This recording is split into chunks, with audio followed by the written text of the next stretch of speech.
Hi everyone. I decided to participate in GPU June this year, which is being headed by Pixel Pipes. You can check out that channel on YouTube if you enjoy learning about the history of video cards, or do a search for hashtag GPU June 2 to watch other submissions from other people.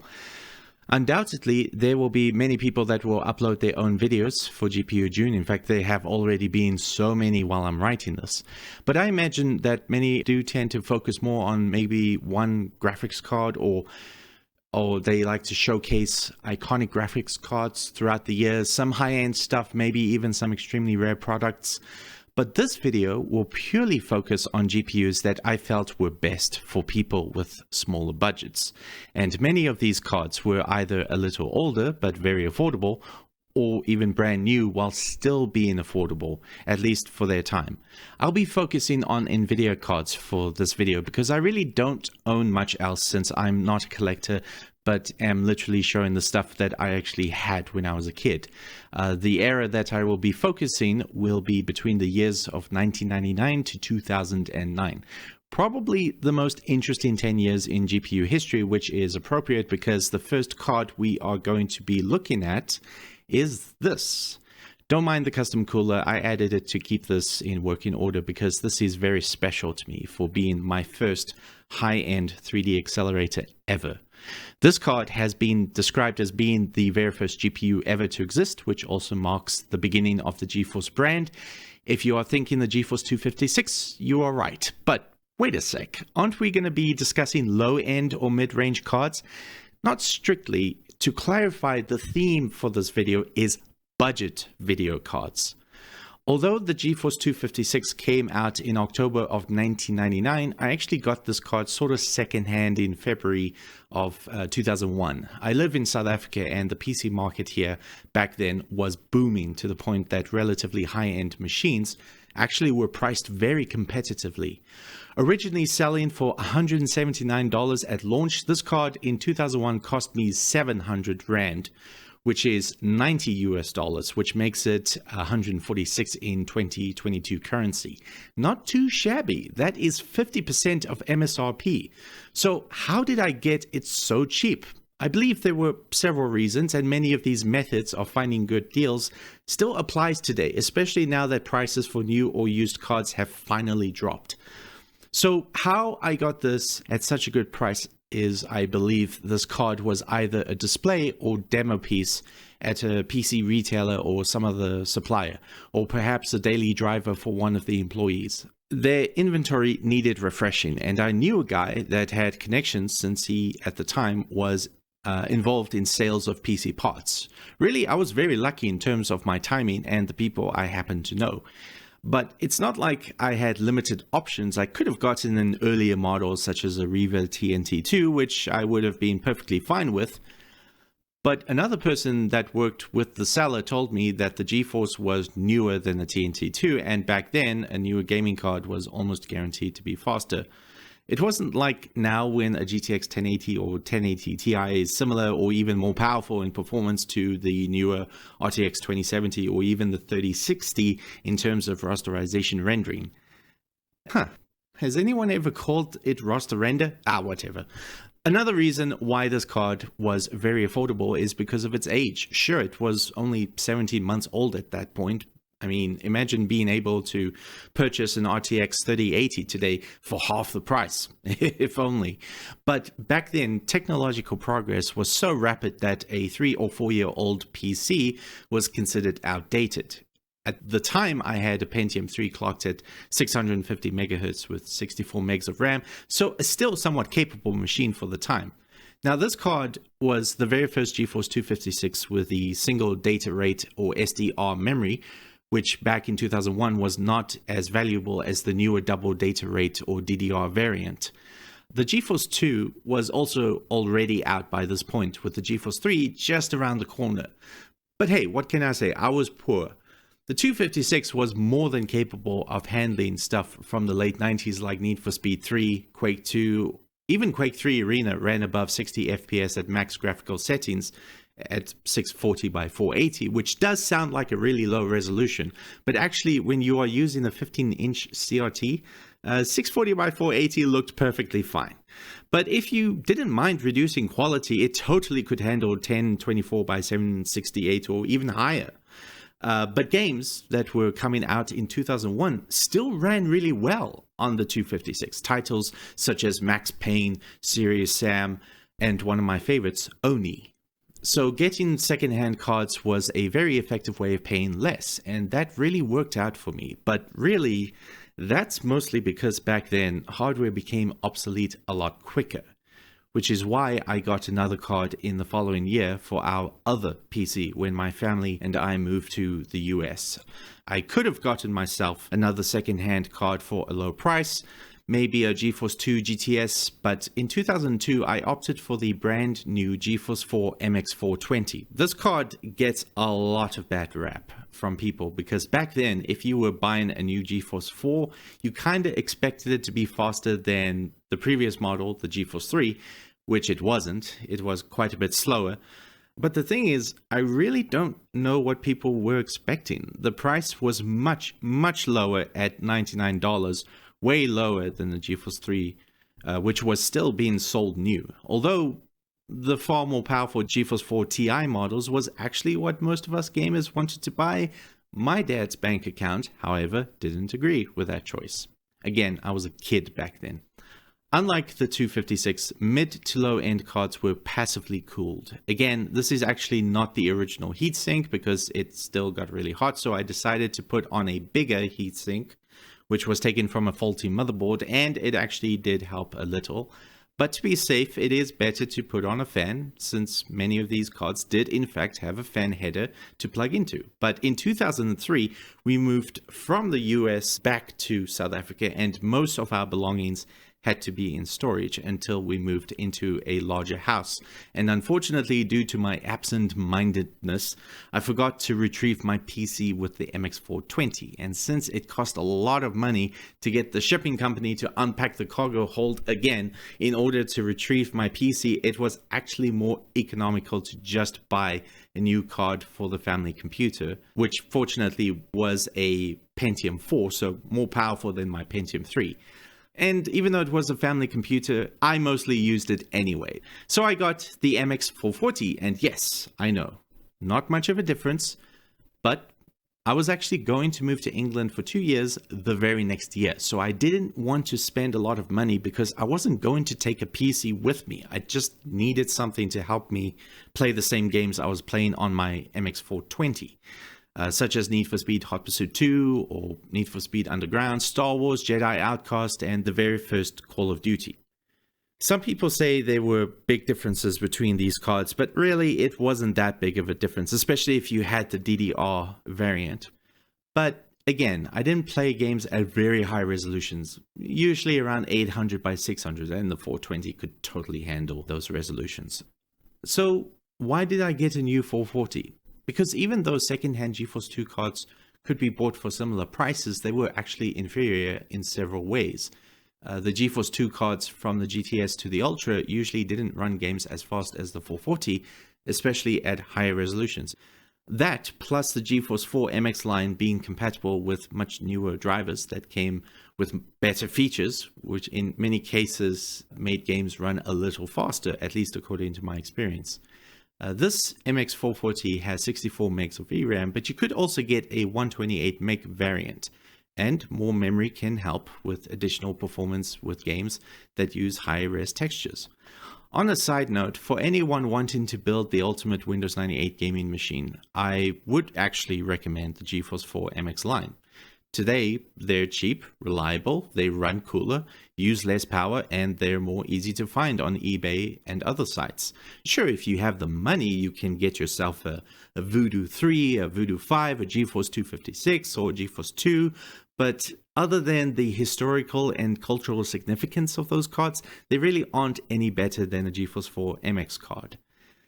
And this is why I'm glad I got the 440 back in 2003. It did exactly what I expected it to do. But wait, wasn't the Geforce FX released in 2003?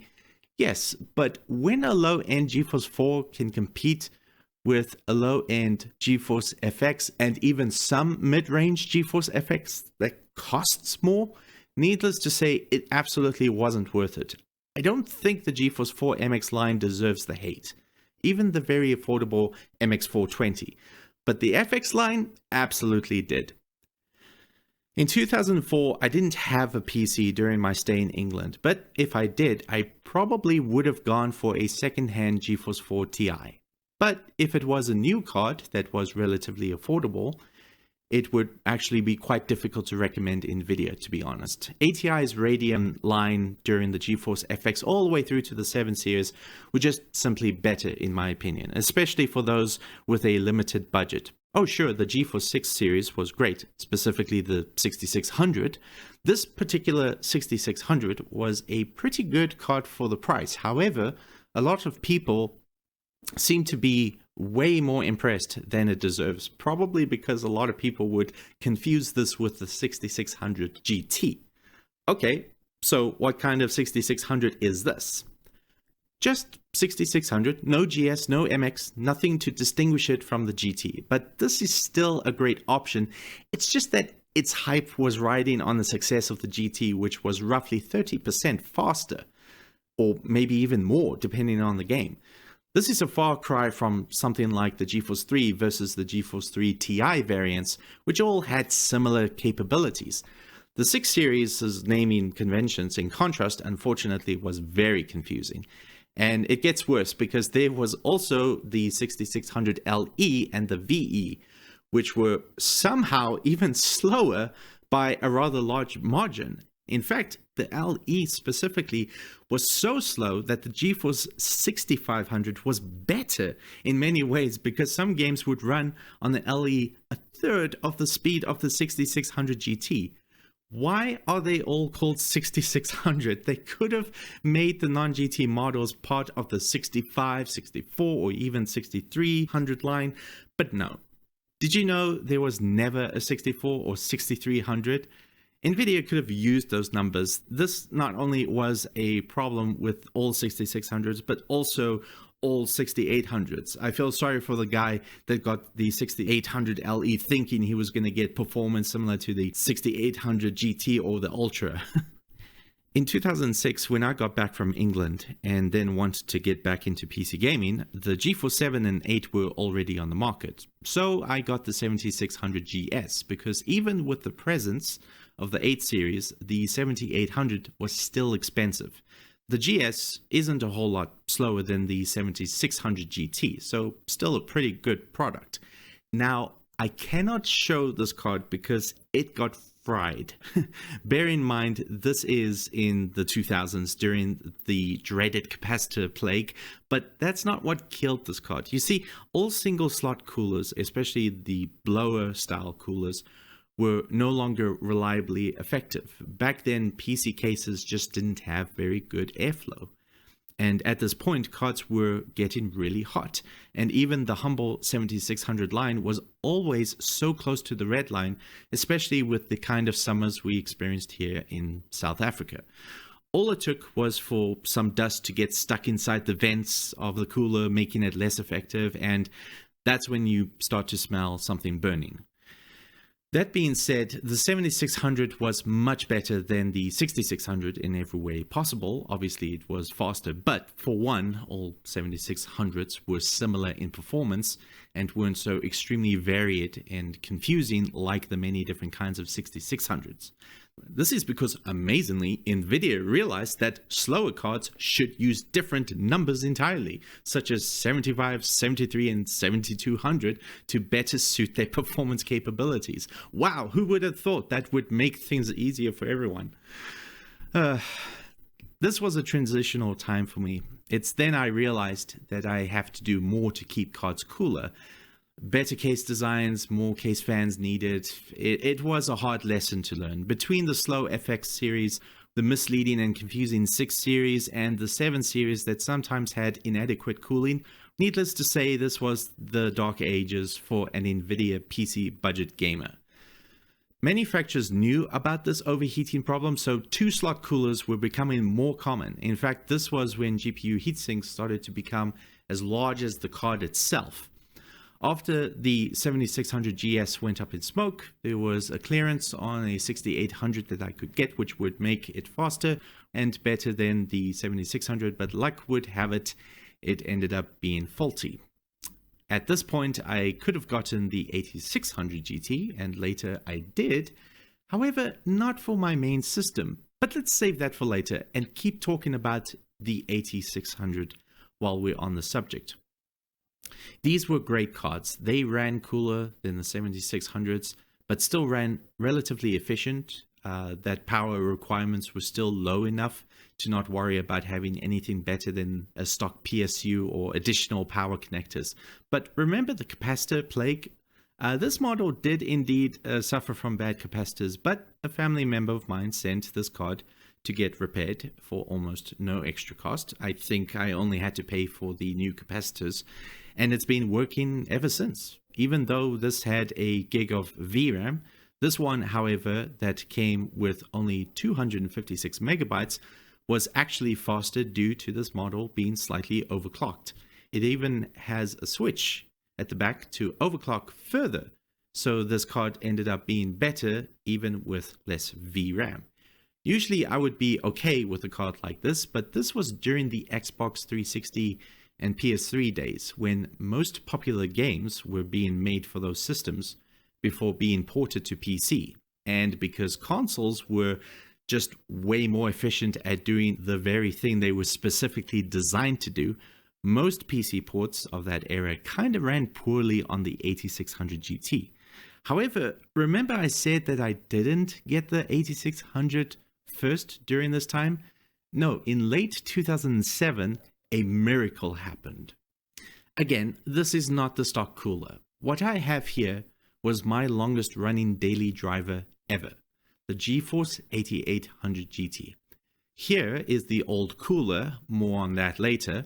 This thing not only was half the price of the 8800 GTX at only $249, but it was almost as fast, which made it capable of running PC ports of console games at similar performance. Why was it so cheap?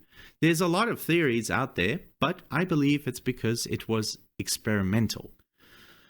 Even though it's part of the 8800 line, it actually is more of a prototype to what would eventually be the 9800 GT.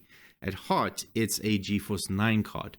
Sure, it had less RAM and less bandwidth than the 8800 GTX, which did help to reduce costs, part of the reason why it was cheaper.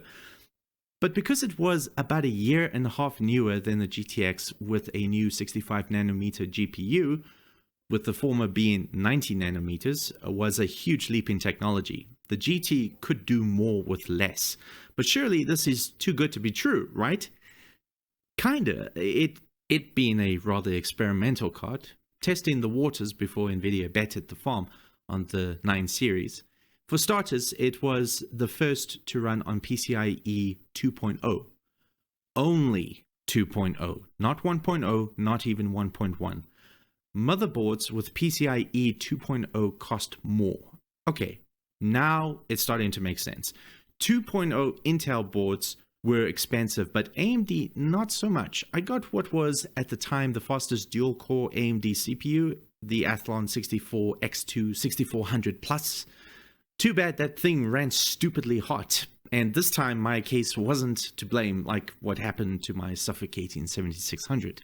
So in the following year, I got rid of my AMD system and moved back to Intel. And thankfully, by then, PCIe 2.0 motherboards were more affordable.